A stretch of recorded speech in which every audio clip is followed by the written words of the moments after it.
or a cozy spot to unwind habang sinasatisfied ang cravings mo for the perfect combo of coffee and pastry. Saktong-sakto sa'yo ang kape ni San Jose. Isang charming kape na matatagpuan po yan mismo sa loob ng compound ng St. Joseph the Worker Parish Church sa San Jose del Monte City. At whether gusto mo lang mag-relax, makipag-catch up sa mga friends, or i-take a quick break from your day, siguradong may warm and welcoming vibe na maghihintay sa'yo rito.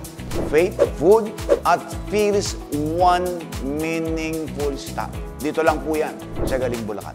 Sabi nga nila, ang kape ay parang tulay. Nag-uugnay, nagbubuklod.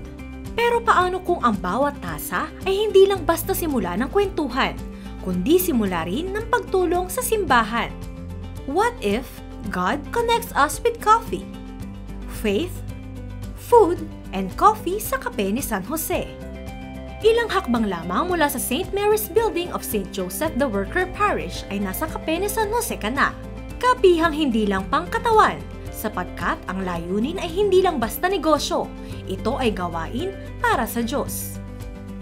Ito ay proyekto ng Parish Council. It so happened na si Ate Christy ay head ng Finance Council, and we thought of augmenting the parish resources para makatulong sa simbahan at sa mga tao. As chairperson ng Finance Council, sabi ko kay Father, just to sustain yung mga expenses dito sa parish, baka pwedeng maglagay kami ng events venue. Hanggang sa naisip namin na, Father, pwede po itong baba na gawing coffee shop. Mula sa simpleng hangarin na makatulong sa simbahan, isinilang ang isang lugar kung saan ang kabusugan ay may kasamang kabutihan. Dahil si San Jose Carpintero siguro mahilig magkape at ang pangalan ng patron ay San Jose, kaya most appropriate siguro yung kape ni San Jose. Very calm and peaceful din ang ambience with cozy atmosphere that invites relaxation. Kung mapansin nyo, may mga table, meron din kaming mga couches, para iba-iba yung look. Meron kaming nilagay na elevated platform sa labas. So if they want fresh air, tapos very relaxing din yun kasi may mga lights yung bell. Sa gabi, malamig doon. Kailangan malinis kasi indicator ko kasi yung malinis.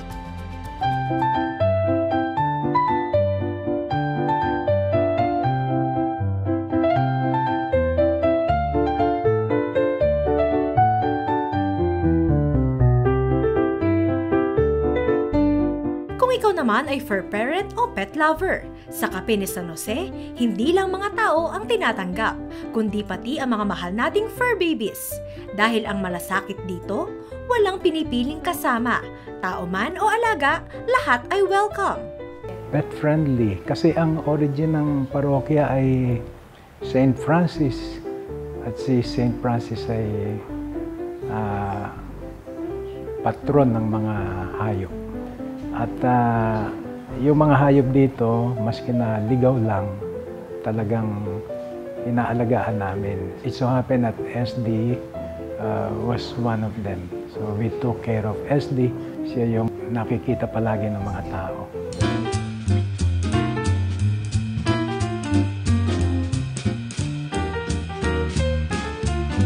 Kape ni San Jose serves different kinds of dishes, pastries, and drinks that will satisfy your cravings. Para sa kanilang rice meal, nandyan ang kanilang bestseller na honey bourbon back ribs with natural sweetness of honey with well-balanced sauce that hits all the flavor areas of your tongue. Ipinagmamalaki din nila ang kanilang braised beef with rich, savory flavor na talaga namang incredibly soft and juicy. Binabalik-balikan din ng kanilang sisig na may combination of savory, crispy, and tangy. Sa sandwiches naman, bestseller ang roast beef na talaga namang very tender, juicy, and meaty. Sigurado namang busog sa laki ng serving at sarap ng kanilang Hungarian sausage. Kung mahilig ka naman sa pastries, ilan sa kanilang ipinagmamalaki ay ang blueberry cheesecake, Ferrero cake, red velvet cheesecake, at yema choco. Siyempre, hindi pa huhuli ang kanilang ipinagmamalaking mga drinks. Simulan natin sa coffee, kung saan ay mayroon silang hot and iced coffee. Bestseller ang Spanish latte. Para naman sa frappe, bestseller ang strawberry at Oreo. Hindi rin pahuhuli ang non-coffee drinks, kung saan sikat ang kanilang matcha strawberry latte.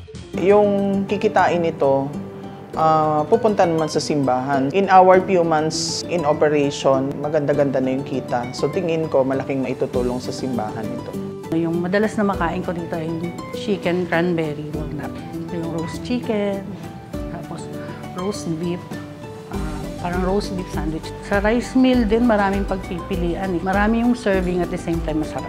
Una-una nagustuhan ko yung masarap yung kape nila. Masarap din yung food nila dito, lalo na yung kanilang rice meal. Isa pa, pagkatapos namin magsimba dito ng family ko, diretso na kami dito. Maganda yung ambience. Kung kumakain ka rito, nagkakape ka rito, nakakatulong ka na sa simbahan. Yun yung main purpose talaga ng Coffee ni San Jose.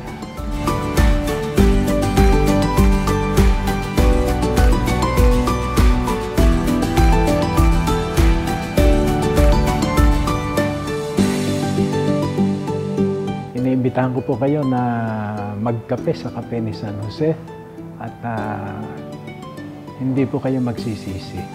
Bagamat palagi naming tinatawagan yung mga tao na magsisi, pero dito po sa Kape ni San Jose, pagkatapos yung magkape, hindi po kayo magsisisi. Gusto po namin kayong anyayahan to come and visit Kape ni San Jose, San Ignacio Street, Poblacion 1, City of San Jose del Monte, Bulacan. Ang aming pong telepono ay 0961-773-5050. FB page Kape ni San Jose. Kung kakain po kayo dito, ay a portion of that amount will go to, the proceed will go to sustain the pastoral program and activities of our church, St. Joseph the Worker Parish. Tulungan niyo po kami. Sana po bumisita kayo dito sa amin. Maraming salamat po.